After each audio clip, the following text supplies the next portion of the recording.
इंदौर के central jail पहुंचे कांग्रेस के प्रदेश प्रभारी हरीश चौधरी और प्रदेश अध्यक्ष जीतू पटवारी सहित कांग्रेस नेताओं ने जेल में बंद चिंटू चौकसे से मुलाकात की। दरअसल शनिवार शाम हीरानगर थाने के सुखलिया इलाके में चिंटू चौकसे के घर के पास खड़े पानी के टैंकर को लेकर चिंटू चौकसे के परिवार और भाजपा नेता कपिल पाठक के परिवारों के बीच जमकर विवाद हुआ था, जिसमें दोनों ही पक्षों से कई लोग घायल भी हुए थे। इस मामले में रविवार को पुलिस ने कांग्रेस पार्षद और नगर निगम में नेता प्रतिपक्ष चिंटू चौकसे को गिरफ्तार करते हुए जेल भेज दिया था। इसके बाद सोमवार सुबह प्रदेश प्रभारी हरीश चौधरी, प्रदेश अध्यक्ष जीतू पटवारी, शहर अध्यक्ष सुरजीत सिंह चड्डा, ग्रामीण कांग्रेस अध्यक्ष सदाशिव यादव सहित कई कांग्रेसी नेता सेंट्रल जेल पहुंचे और चिंटू चौकसे से मुलाकात की। इस दौरान प्रदेश प्रभारी हरीश चौधरी और प्रदेश अध्यक्ष जीतू पटवारी ने राजनीतिक व्यवस्था के चलते चिंटू चौकसे पर मामला दर्ज करने की बात कही और उन्होंने कहा कि भाजपा के दबाव में पूरी कार्रवाई की गई है। राजनीतिक व्यवस्था को देखते हुए साजिश के तहत चिंटू चौकसे को आरोपी बनाया गया है, जबकि चिंटू चौकसे मौके पर भी मौजूद नहीं थे। जिस तरह से फरियादी को चोट आई है पाठक को, उसी तरह से चिंटू चौकसे के भतीजे हैं रोहन चौकसे, वो भी भंडारी हॉस्पिटल में डॉक्टरों ने उनको ऑब्जर्वेशन में 72 घंटे का समय दिया है। उनको 14 टाँके आए हैं और वो अनकॉन्शियस हैं अभी भी। हमने कल मांग करी थी, माननीय कमिश्नर साहब से भी हम मिलने गए थे और हमने कहा कि 307 की कार्रवाई दोनों तरफ से होना चाहिए, ये एक तरफा कार्रवाई नहीं होना चाहिए। ये पुलिस का दोहरा चरित्र है। अगर आपने चिंटू चौकसे जैसे संवैधानिक पद पर बैठे व्यक्ति पर 307 की और उनके पूरे परिवार पर धारा लगा दी, तो वही धाराएं उस पाठक परिवार पे भी लगना चाहिए। आज जीतू पटवारी जी, हरीश चौधरी जी और हम सभी लोग चिंटू चौकसे जी से मिले और उनको हमने कहा है कि पूरी कांग्रेस आपके साथ है, पूरी ताकत से ये लड़ाई कोर्ट की भी लड़ेंगे, लीगल लड़ाई भी लड़ेंगे और सड़कों पर आके भी हम लोग लड़ाई लड़ेंगे। देखिए, वह तो दबाव प्रभाव में ही है, बगैर दबाव प्रभाव के तो इतनी बड़ी कार्रवाई हो नहीं सकती एक जनप्रतिनिधि पे। और वो नेता प्रतिपक्ष जैसे संवैधानिक पद पर बैठा व्यक्ति है, तो बगैर दबाव के तो कुछ हुआ नहीं है। तो ये तो पूरा दबाव और प्रभाव से काम हुआ है, पर अब जो हुआ है उसकी लीगल लड़ाई लड़ेंगे हम और निश्चित रूप से ये लड़ाई सड़कों पर भी लड़ेंगे। देखिए, ये खटास तो होती है, ये कोई भी प्रतिद्वंदी हो, मैं भी विधानसभा चुनाव लड़ा था, कहीं ना कहीं मन में छोटी मोटी खटास होती है, पर उसका इस तरह से बदला लेना गलत है। राजनीतिक देश भावना से चिंटू चौकसी जी और उनके परिवार के साथ जो गलत मुकदमा दर्ज हुआ है और गलत तरीके से उनको यहाँ जेल में डाला गया है, वो निंदनीय है। उनके खुद के भतीजे के जो चोट लगी है, गंभीर चोट है। डॉक्टर ने भी उनको 48 घंटे की ऑब्जर्वेशन में रखा है, तो ये अपने आप में सिद्ध होता है कि वो चोटें काफ़ी गंभीर हैं। उसके बावजूद सिर्फ राजनीतिक देश भावना के कारण ये मुकदमे हुए हैं। पूरे प्रदेश में यही हालात।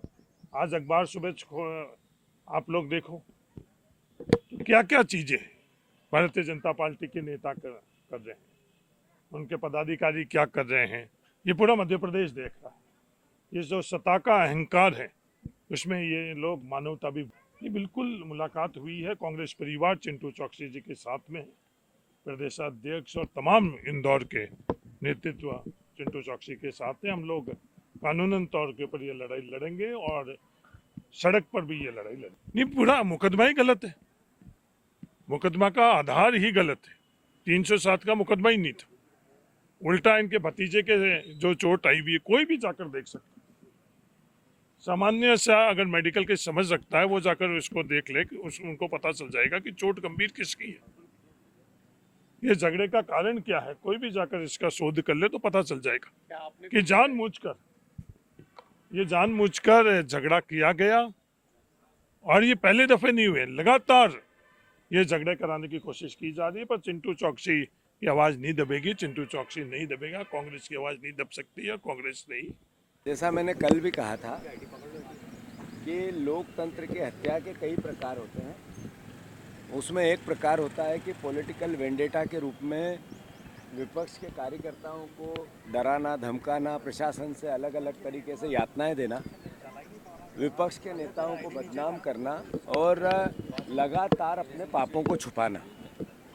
नेता प्रतिपक्ष को इसलिए 307 लगाई कि नेता प्रतिपक्ष ने कहा कि फर्जी बिलों का घोटाला 2000 करोड़ रुपए खा गए इंदौर के, महापौर और पूरी परिषद और इनके पार्षद, नेता प्रतिपक्ष ने सवाल उठाया इस बात का कि 2000 से ज़्यादा कर्मचारी अगर नेताओं के यहाँ ड्यूटी कर रहे हैं, उनका पानी भर रहे हैं और तनख्वाह दे रही है नगर निगम।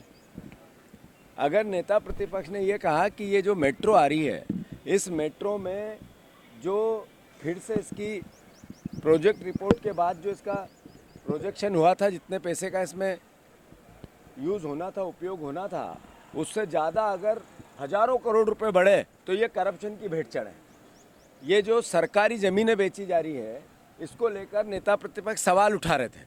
तो ये पूरा घटनाक्रम उसके आसपास का, ये झगड़ा करवाना जानबूझ के उनके बच्चों से, फिर चिंटू चौक से समझाने जाना, उसके बाद भी कोई वीडियो विजुअल, कोई किसी प्रकार का एविडेंस नहीं है, उसके बाद उस पर 307 लगाना।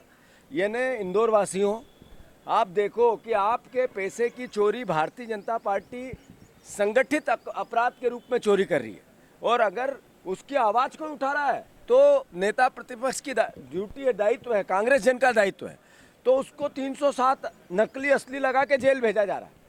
मैं इंदौर वासियों से प्रार्थना करना चाहता हूँ, चिंटू चौक से कि आज नहीं तो कल जमानत हो जाएगी, पर इंदौर के साथ भारतीय जनता पार्टी हिस्ट्री सीटरों के साथ फोटो खिंचवा कर गुंडई राजनीतिक माफिया, जैसे मैंने पहले कहा था, किस तरह का वातावरण इंदौर शहर का बन रहा है।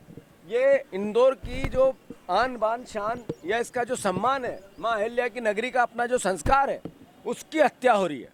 और मैं मानता हूँ कांग्रेस जन का दायित्व है, पर नागरिकों को जागने का भी दायित्व है। आपने जो मत दिया, उसका मद इतना भयंकर है कि कोई किसी को कुछ नहीं समझ रहा। तो मैं फिर से आप इंदौर की जनता से प्रार्थना करता हूँ, अपील करता हूँ कि इनके चेहरे को पहचानो। हम तो लीगल लड़ाई भी लड़ेंगे, कानूनी भी लड़ेंगे, पॉलिटिकल भी लड़ेंगे, अपना दायित्व भी निभाएंगे, पर आप लोगों को भी जागना पड़ेगा, इंदौर वासियों को भी जागना पड़ेगा। अगर नहीं जागोगे तो आज चिंटू का नंबर आया है, कल किसी रूप में वो हर व्यक्ति जो इनके खिलाफ जाएगा उसको भी इसी तरीके से यातनाएं देंगे। तो हम पूरी पार्टी चिंटू के साथ है, चौकसे जी के, और मैं मानता हूँ हमें कानून पे भरोसा है। और 307 लगनी थी तो उधर भी लगनी थी, ज़्यादा इधर लगी है, इनके पक्ष में लगी है। पर जिस तरह की हठधर्मिता चल रही है, जैसा मैंने कहा, प्रशासन पुलिस जिसका दायित्व है इस कानून व्यवस्था को चलाने का, वो भी एक तरह से नौकरी हो गई दिहाड़ी। कल भी मैंने बोला था, नौकरी नहीं कर रहे हैं, दाड़की कर रहे हैं बीजेपी के नेताओं के। और मैं समझता हूँ इनको अपने गिरेबान में झांकना चाहिए, आत्ममंथन करना चाहिए। सारे पुलिस विभाग के साथियों से मेरा आग्रह है कि इस पुलिस की वर्दी को आप इसका सम्मान करो। अगर इतना अपमानित होंगे तो ये जगह जगह पुलिस की जो पिटाई, यही टीआई को मारा गया था, क्यों मारा गया था? क्योंकि पुलिस की वर्दी बायस्ड हो गई, इसलिए मारा गया था। तो ये गलत हुआ था, होना नहीं था, पर इसका सम्मान करना आप लोगों का दायित्व है, ये भी करो। धन्यवाद।